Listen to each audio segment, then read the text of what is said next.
Cześć moi mili, z tej strony Adam Chodorowski z kanału modelarskiego Tank Models TV, waszego ulubionego kanału, przynajmniej mam taką nadzieję. Moi mili, zgodnie z tym co zapowiadałem w szorcie, dzisiaj chciałbym razem z wami obejrzeć, pokazać wam też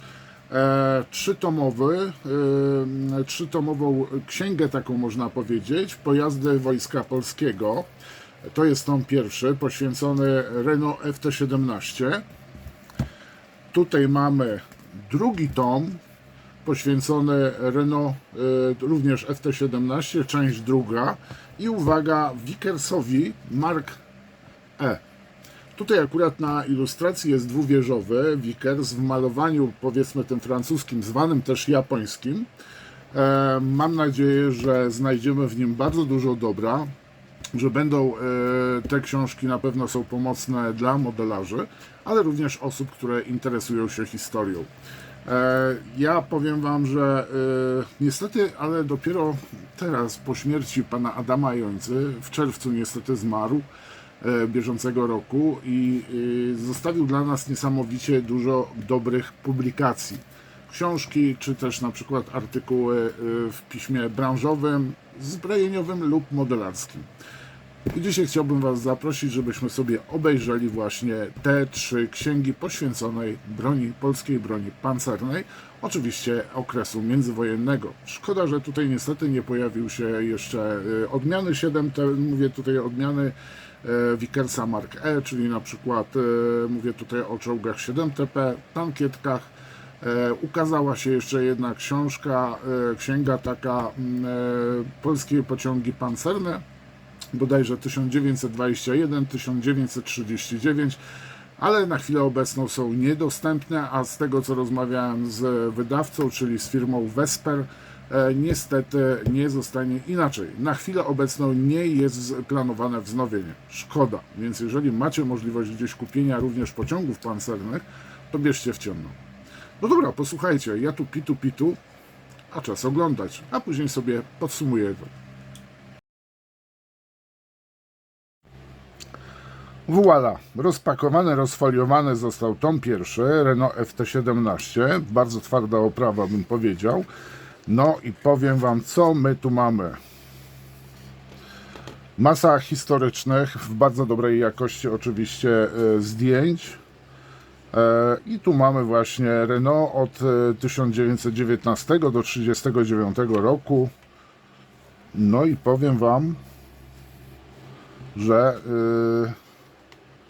jestem bardzo mile zaskoczony i w spisie treści mamy na przykład czołgi Wielkiej Wojny, 501 Regiment Artylerii Specjalnej, pierwszy pułk czołgów, czołgi Renault FT17 w wojnie obronnej Polski 1900. No powiem wam, oryginalne przede wszystkim, tu są, posłuchajcie, oryginalne skany materiału, nasze oryginalne materiały są zeskanowane, bardzo fajnie, tu mamy na przykład emblemat, który był umieszczany z przodu tego czołgu. No powiem wam, jest opisane teraz podwozie, napęd, o kurka wodna, powiem wam, wieże. I tu mamy wieże odlewane Girota, jak i również heksagonalne i uzbrojenie podwójne, znaczy tu są w dwóch uzbrojeniach. Jedno to jest działko Peto, a drugi to jest karabin maszynowy Hotchkissa. I tu mamy właśnie między innymi pociski, jak i również samo działko Peto. Tutaj jeszcze, to są, zdaje się, tak, to jest, posłuchajcie, francuscy czołgiści. Ich odznaka. Tu mamy mocowanie działka Peto w jarzmie wieży. Tu już mamy na lawetach transport. To jest okres I wojny światowej. No, powiem wam, robi to wrażenie. Ja znam te zdjęcia niektóre z internetu, ale tutaj widzę, że one są naprawdę w bardzo dobrej jakości. Mamy malowanie i nazwę własną tego czołgu, więc możemy sobie tutaj fajnie passé, to nie dla mnie przeczytanie po francusku, a mysza nie chce. Znaczy Monika. Kolejne zdjęcia, no powiem wam, że jest kupa materiału. Bardzo fajnie jest to wszystko pokazane. Możemy sobie na podstawie tej książki dowiedzieć się o samym Renault 17. możemy mieć super materiał do wykonania. O, tu jest polski czołg, nazwa własna Aniela. To już jeszcze, tak, to jest błękitne, to już widzimy żołnierza jeszcze z armii Hallera. No i tu zaczyna się jeszcze bardziej ciekawie, bo mamy na lawecie załadowane dwa czołgi. Jeden jest z wieżą Girota odlewaną, druga to jest ta heksagonalna. Oba uzbrojone są w działka Peto. No powiem wam, francuski epizod, czołg Renault. I tutaj mamy, powiem wam, że naprawdę może, tu jest rewelacyjna nazwa Salcia, więc oznaczenia tych czołgów są tak samo, w którym roku jest zdjęcie opisane. Tu jest bardzo fajne malowanie chrobry. Super, że jest pokazane malowanie. To jest ten właśnie taki niebieski kolor używany w broni pancernej. Tam bodajże oni używali aż do 5 czy nawet 6 kolorów. No i tu mamy na przykład, jak były pociągi, jak na przykład tak, to są, nie wiem, czy to jest, posłuchajcie, próby obciążenia przęsła zamontowanego szczęśliwie, aha, czyli chodzi o po prostu most. Mamy też zdjęcia właśnie poprzednio były, które pokazały nam zdjęcia mostu i jak ktoś będzie chciał na przykład przeprawę zrobić, to jak najbardziej. Tu są jakieś testy poligonowe, w ogóle to już jest galeria. No powiem wam, to będzie naprawdę, tu już oczywiście przy czołgach na manewrach pod Baranowiczami, 27 rok. Tu są lata tak 20, początek lat 30, widać też umundurowanie fajnie widać. I z tego co pamiętam, to tutaj właśnie czołgi były malowane na taki jednolity ciemnozielony kolor, ale zielony, nie khaki.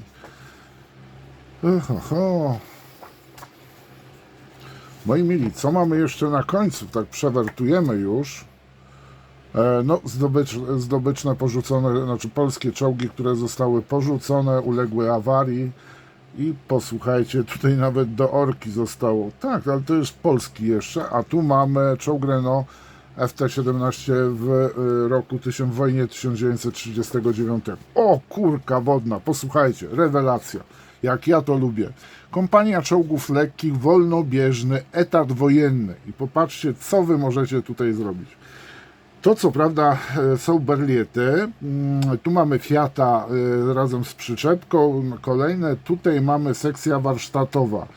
Nie wiem, czy to nie jest Fiat 621 z metalową kabiną. Te berliety to jest naprawdę bardzo dawno, był raczej etat wojenny. Obawiam się, że nie obejmował już berlietów. Raczej były one to takie pierwszowojenne czołgi.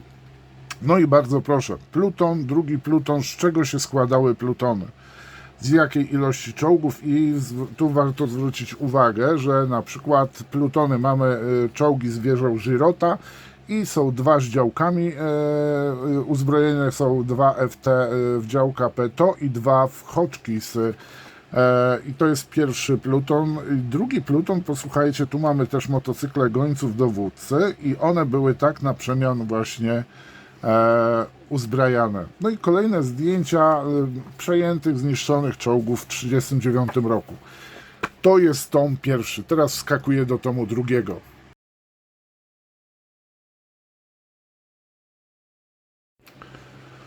Blokada maszyny została zwolniona, folia wyrzucona, no i lecimy dalej. Tom drugi. Powiem wam, że naprawdę te książki są. I tu mamy polskie Renault żelazne, galeria CWS-ów, Renault, o Kegresse, o właśnie. Tu jest nasz, właśnie, żeby przyspieszyć pojazd, czołg Renault, no to tutaj wymyślono po prostu nowy układ, tak zwany też, to jest polski, ale też był nazywany jako japoński FT.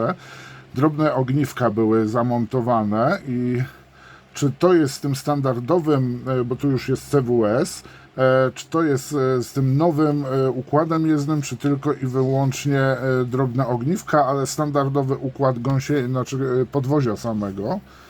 No to zapindalamy, sprawdzamy. Tu manewry widzę są. Czołg produkcji CWS w czasie ćwiczeń z piechotą, koniec lat 20. I to jest fajne. Tu mamy w wieży chorągiewkę zamontowaną, tu mamy hak do podnoszenia wieży, co często producenci o tym zapominają, ale też powinien być zaznaczony, bo ten hak był wykręcany i następnie w miejsce właśnie w ten otwór została wkręcana śruba. Wiele osób na przykład nie wiedziało o tym. Ja znowu to zobaczyłem we francuskiej publikacji dotyczącej właśnie Renault FT17, ale tylko i wyłącznie z wieżą odlewaną Girota. Z tą wieżą Girota to też trzeba poczytać. Galeria CWS-ów, malowanie, oznaczenie, zdjęcia czołgistów. No powiem wam, jak ja patrzę na te beretki, to powiem wam, nieźle to wygląda. I mamy przeprawę. Następnie widzimy tu test, czy powali takie drzewo. Tutaj most pontonowy, ewentualnie tu podjazd pod górę. Powiem wam, niesamowity kawał roboty. Właśnie, mamy mało ogniwkowe gąsienictwo, czyli tak, standardowe mamy właśnie podwozie, cały układ jest tak jak w oryginalnym FT, no i następnie mamy już drobne ogniwka, które miały przyspieszyć. Podobno to było niewiele. I tu warto też zwrócić uwagę, a mianowicie, jak ktoś będzie robił właśnie tutaj koło napinające, z tyłu mamy koło napędowe, tu jest koło napinające i warto zwrócić uwagę, ponieważ one się zmieniały. Były kilka rodzajów tych kół, były koła takie klinowe, pełne drewniane koła, które były po prostu z obręczą. Były też koła klinowe właśnie, które miały właśnie też tego typu okucia lub w ogóle było od zewnętrznej strony okute blachą. No z drugiej było widać na przykład właśnie drewniane koła, które no niestety podczas eksploatacji one pękały i to warto właśnie zwrócić uwagę. Tu jest właśnie z tym metal okute, ale jeszcze jest dodatkowe wzmocnienie. Może znajdę tu jakieś takie zdjęcie właśnie. Zobaczcie, tutaj na przykład jest, no powiedzmy szprychowo, nie? Po prostu jest pełne koło odlewane i tu widzimy zdjęcie oryginalne, ale ja mam też takie wrażenie, że chyba tutaj coś nie zostało zamontowane dodatkowo. No i tu jest właśnie, jak teraz zerkniecie, jest okute blachą, po prostu. Hanuś, bardzo ciekawy, zmodyfikowany czołg, jak dobrze zerkniecie, jest zupełnie inny tył.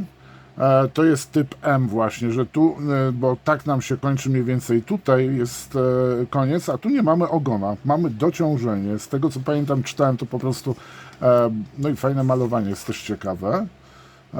I tu trzeba zwrócić również uwagę właśnie na koło napinające i z której strony, przyjrzeć się dobrze, czy aby rura wydechowa, tłumik jest dobrze zamontowany. Na to też trzeba zwracać uwagę, bo czasami w internecie są odwrócone zdjęcia i wiele osób na przykład przykładowo w czołgu zamiast właśnie po prawej stronie przekleja tłumik na lewą, a to okazuje się, że było zdjęcie. Trzeba zwracać uwagę na jarzmo i w jakiej kolejności, czy jest celownik, po której stronie jest celownik, a po której lufa peto. No tutaj mamy, nie mogę tego nigdy fumator, czyli krótko mówiąc zadymiarz. Fajny pomysł był do zadymiania pola walki w przypadku na przykład wycofania się, czy też na przykład stworzenia właśnie mgły, żeby dokonać ataku. Dowodzące stanowisko łączności, tak? Tu mamy zdjęcia właśnie fumatora, kilka sztuk, a tu mamy, bardzo proszę, zdjęcie, kulka wodna, jak on się nazywa, jest Citroën Kegressa. No i tu mamy właśnie czołg TSF, krótko mówiąc, to jest czołg łącznościowy. I tu jest to eksperymentalne właśnie Renault Kegresse, eksperymentalny układ jezdny, pokonywanie przeszkód terenowych, pokonywanie właśnie z jakimi przeszkodami pancernymi, to jest ten nowy układ jezdny i jak sobie radzi właśnie z zaporami przeciwpancernymi, tutaj akurat w postaci wkopanych bel drewnianych. Nie wiem, czy to nie są te nasze, na podstawie takiej o przekroju kwadratu. No i mamy tutaj załogantów w tym eksperymentalnym i tu warto zwrócić uwagę, na tyle jest obciążnik. O, i tu mamy, proszę bardzo, kolejne zdjęcia i pozwolę sobie tutaj tak troszeczkę przyspieszyć, bo jak będziecie chcieli, to oczywiście zakupicie sobie w tej chwili te książki 3 tak naprawdę, bo Renault FT17, pamiętajcie, pierwszy czołg, to jest niesamowity pojazd, to jest pierwszy czołg, który miał wieżę, ale obracaną wieżę, tak, uzbrojoną i obracaną wieżę. Tu mamy z pociągu pancernego, na lawetach TKS, który, tutaj nie ma napędu, ponieważ były zdejmowane, napęd był od koła po prostu napędowego łańcuchem przeprowadzane do napędu właśnie platformy, drezyny, przepraszam, drezyny. Fabryka, no tutaj mamy Berlieta, dobrze mówię? A nie, to jest Liberty z załadowanym czołgiem FT. Kolejne ciekawe zdjęcia. Przechodzimy do Vickersa. To ciekaw jestem, jak kto z Was posiada tą książkę i no już zapewne jeżeli się zapoznał dobrze, to fajnie by było, gdyby ktoś napisał. A teraz co? A teraz po prostu Vickers. No i raz, dwa, trzy, Baba Jaga patrzy. Vickers Mark E. No i tu już trzeba od razu zwrócić uwagę, że mamy Vickersa tu z tłumikiem jeszcze typowo brytyjski, no po prostu czołg, bez żadnej modyfikacji polskiej, jeszcze z oryginalną tak samo układem wieży, z uzbrojeniem tutaj jest nadal w Hotchkissy i tu warto zwrócić, że no jest to podwozie jest takie samo, chociaż zaraz wózki były chyba modyfikowane, no i w Vickersach trzeba zwrócić uwagę na ostatnie koło w wózku, w drugim wózku, ze względu na to, że ono było w Vickersach stalowe, a nie częściowo z bandażem gumowym. No i a co z ostatniej strony widzimy? A to już polska produkcja Vickersów z jedną wieżą, z działkiem Peto, z dodatkową wentylacją. No i zaglądamy. Powiem Wam naprawdę. No i tu mamy bardzo fajne zdjęcie. Widać, ale to jest jeszcze taki Vickers chyba bardzo, bardzo pierwszy. Modelarstwo to pasja istniejąca. Ok, to już zostawię Wam do czytania, jeżeli będziecie posiadać tą książkę. I Vickersy na Polsce. No i tutaj mamy właśnie, że stwierdzono, że należy po prostu. O właśnie, tu pokazano, co Wojsko Polskie posiadało. Tu mamy pojazdy Kegresse. To nie są ani WZ-20, Matko Boska, 28 ani WZ-34. To są na podwoziu Kegresse. Dobrze pomówię, czy Was wprowadzam. No ale tutaj to powiem Wam, co na tym zdjęciu widać. Posłuchajcie, na zdjęciu pluton pojazdów i tu jest, posłuchajcie, Austin kołowy, Fiat Iżorski, ciężarówka zapewne Fiat 15 TER. Posiadam w ofercie sklepu żywiczny model właśnie 15 TER Fiata. Samochody WZ-28 Citroën Kegresse, na bazie których powstały. No i tutaj mamy oczywiście FT17. Część rzeczy się powtarza. Tutaj mamy właśnie tą polską modyfikację. Tu jeszcze inny rodzaj jest, bardzo proszę, gąsienic. No, tu mamy oczywiście czołg Christiego, którego mieliśmy zakupić, ale niestety kacapy pojechały, rzuciły kasę na stół, dziękuję, pozamiatane, nasi się nawet nie zdążyli oblizać, chyba nawet nie zaczęli rozmawiać w ogóle z Christie, bo tam ci przyjechali, pek, dziękuję, z ręki do ręki, młotek obcęgi, czołg jest nasz. No i tutaj Vickers Medium, wow, tu będziemy mieli nie tylko samego Vickersa Mark E, ale po prostu o Vickersach będziemy mieli. Kurka wodna. Tu są Lloydy, Pluton, tak, Garden Lloyd, tankietki. No właśnie mieliśmy, tak, na bazie powstały właśnie, posłuchajcie, tankietki. Tu mamy przyczepkę, tak, traktor artylery, nie, to jest, nie wiem co to jest, muszę doczytać, przepraszam. A, po prostu ciągnik artyleryjski, krótko mówiąc. Tylko myślałem, że on jest zamknięty od góry.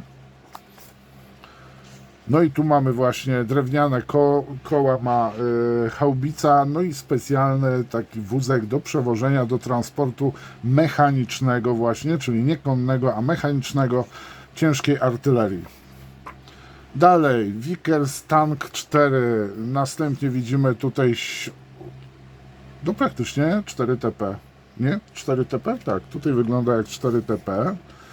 By jeszcze był, co mamy? Posłuchajcie, tankietki, jak pływa, my się dopiero zbroiliśmy, no i tu już zaczyna się Vickers E. Vickers 6 ton, Mark E. Tu mamy pierwsze brytyjskie właśnie marki, nawet nieuzbrojone, z ich wieżami, no i kolejne marki jednowieżowe, ale to są już jeszcze brytyjskie, nie polska modyfikacja. Rewelacyjny tutaj rysunek techniczny, co prawda nie do wykorzystania do modelarstwa zewnętrznego, powiedzmy, jeżeli ktoś by chciał popatrzeć, ale to jest bardzo ważna rzecz, ponieważ my mieliśmy opracowane w zakładach PZ Inżu chyba, były właśnie opracowane. No i zwróćcie uwagę, mamy płyty pancerne opisane, która jakiej grubości była. Jednowieżowy, ale to już jest tak, polska modyfikacja jednowieżowa i dwuwieżowy.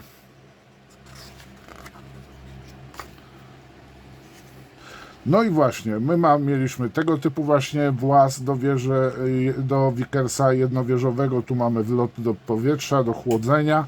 Nie mieliśmy właśnie takiego Vickersa, pamiętajcie, że T-26 to też Vickers, ruskiego zarżnęli totalnie. Chyba nie kupowali nic. No i tu mamy też, trzeba zwrócić uwagę na wieże używane właśnie w Wojsku Polskim, w polskich Vickersach, ponieważ jest tutaj ten taki kominek i one też się różniły. Jeżeli gadam głupoty, proszę mnie poprawić.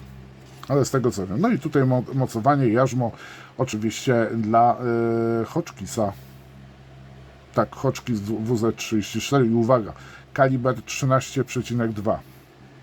Ale tu mam ciężki karabin Hotchkiss WZ-29, gdzie był kaliber 7,92. No i starano się również przezbroić na właśnie CKM-y i też tak przezbrojono. Tu mamy później ciężki karabin maszynowy Browning WZ-30, kaliber 7,9 i finalnie Hotchkissy zostały wymienione właśnie na Browningi. Mam nadzieję, że gdzieś tutaj będzie zdjęcie. Tu mamy jeszcze z Hotchkissami. Jak gdzieś widziałem jedno zdjęcie, gdzie jedna wieża była uzbrojona w PETO, a druga w Browninga. I tu jest to zdjęcie, posłuchajcie. Tak, Vickers 7, właśnie Vickers Mark dwuwieżowy. Jedna wieża była uzbrojona w działko PETO, inne jarzmo, a w drugiej wieży był właśnie Hotchkiss. No i tu mamy właśnie, zwracać trzeba uwagę na daszki, to jest wczesne malowanie obowiązujące do 1936 roku, a następnie przechodzono właśnie nie w takie oddzielane, sztywne kamuflaż, tylko następnie tu jest jeszcze starego typu kamuflaż, no z defilat różnych.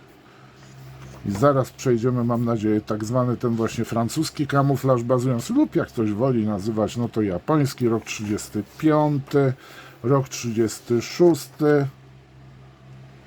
O, i tu widzę, chyba będą zmiany w malowaniu. Dokładnie. I tu mamy kamuflaż obowiązujący od 1936 roku.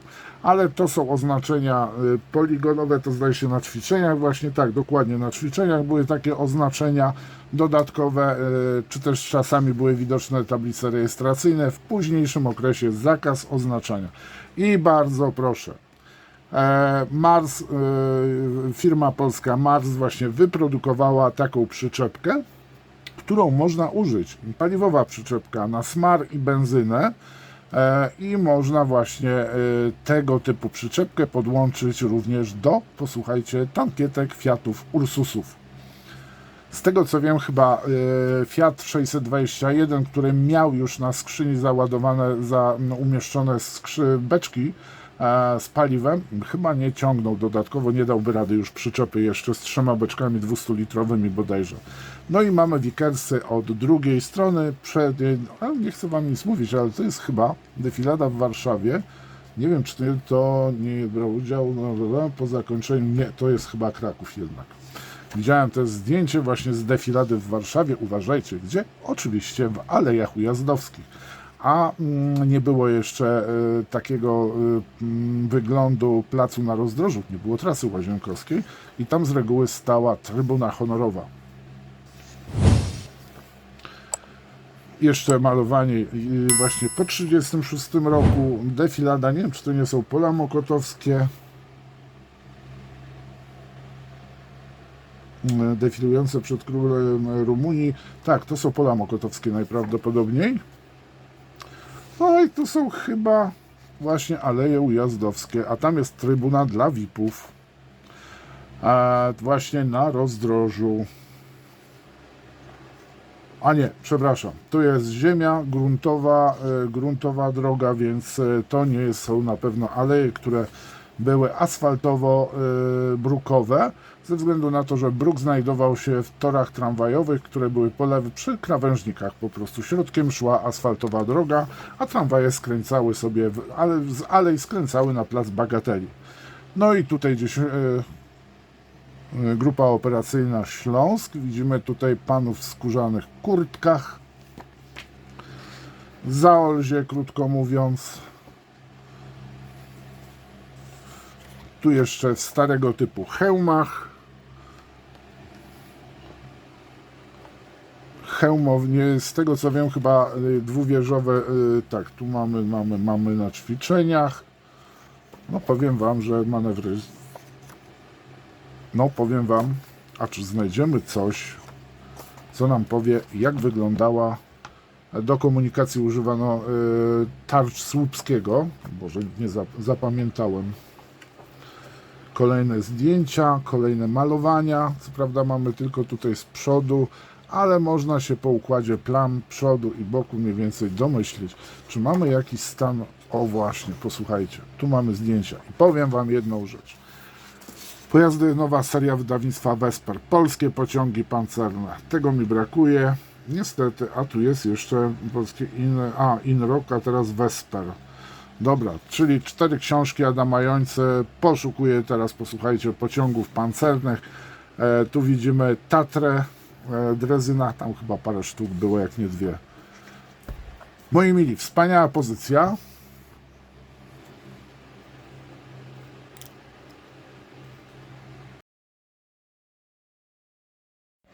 I tak jak powiedziałem, wspaniałe pozycje raczej. Zacznę poszukiwania, wyjdę z dzidą na łowy, aby zdobyć następnie właśnie książkę Polskie pociągi pancerne 1921-1939. Ciekaw jestem, bo osobiście poznałem bardzo krótko, rozmawiałem w mieszkaniu pana Adama Jońcy, to było dawno temu, na temat kalkomanii do polskich pojazdów, właśnie 21-39. Znaczy 39 to tak naprawdę już nie było żadnych oznaczeń na czołgach, tu trzeba pamiętać, ostatnie oznaczenia, na przykład ze słonikiem, było podczas interwencji na Zaolziu w 1938 roku i to tak na tym koniec. A wszelkie oznaczenia tego typu, oczywiście mówię w późniejszym okresie, nie były dozwolone. Pojazdy miały wyglądać dokładnie tak. Zero oznaczeń, zero rejestracji, nic kompletnie.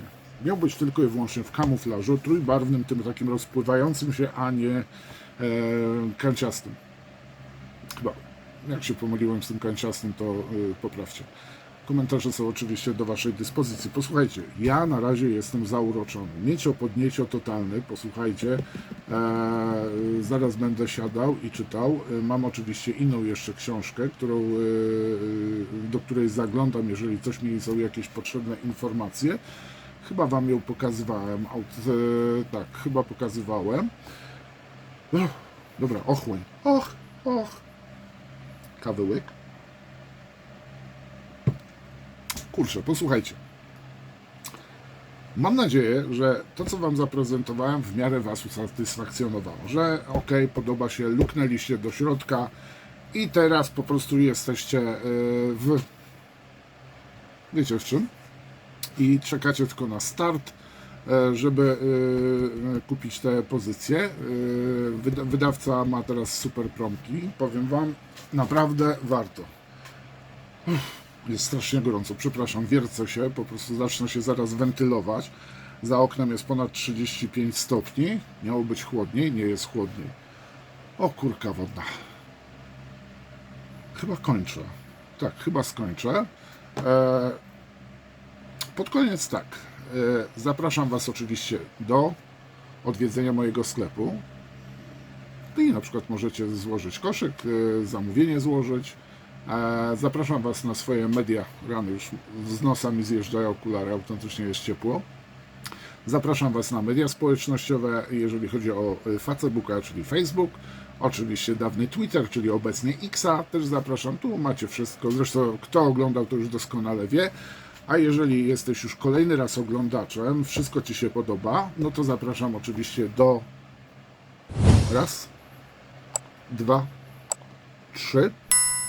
A jeżeli masz taki kaprys, możesz kanał wspierać poprzez Patronite'a, poprzez YouTube'a, czy też Buy Coffee. Znajdziecie wszystkie linki w opisie pod filmem. Nie żebym po prostu jak macie taką możliwość oczywiście i Wam się to podoba, nie będę na pewno narzekał.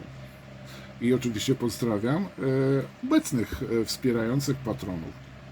Dobra, moi mili, między innymi dlatego kasa idzie, bo mogłem kupić te książki, co prawda w promce, ale mogłem i żeby Wam zaprezentować. Na tym polega też właśnie patronat kanału. Chyba to wszystko. Do następnego filmu. Mam nadzieję, że ten odcinek Wam się też podobał. Trzymajcie się, cześć.